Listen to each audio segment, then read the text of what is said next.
જયપુરની 6 થી વધુ શાળાઓમાં બોમ્બની ધમકી. જયપુર બ્લાસ્ટની વરસી પર પ્રિન્સિપલને ઈમેલ મળ્યા. ગઈકાલે 12 એરપોર્ટને ઉડાવવાની ધમકી મળી હતી. જયપુર બ્લાસ્ટની વરસી પર રાજધાનીની 6 થી વધુ શાળાઓને બોમ્બથી ઉડાવી દેવાની ધમકી આપવામાં આવી છે.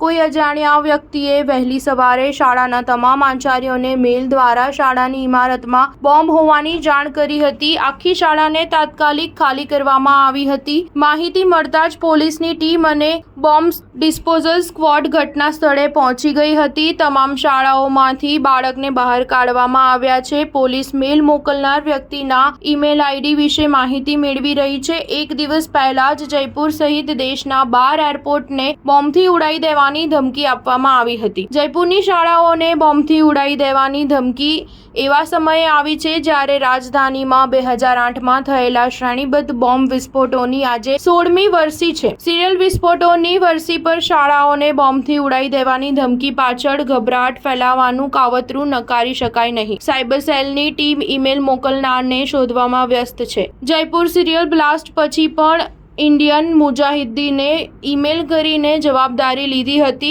13 મે 2008ના રોજ જયપુરમાં થયેલા શ્રેણીબદ્ધ બોમ્બ વિસ્ફોટો બાદ આતંકવાદી સંગઠન ઇન્ડિયન મુજાહિદ્દીને મીડિયા સંસ્થાઓને ઈમેલ કરીને બોમ્બ વિસ્ફોટોની જવાબદારી લીધી હતી. સ્ટાર ન્યૂઝ 7 હંમેશા સચ્ચાઈની સાથે.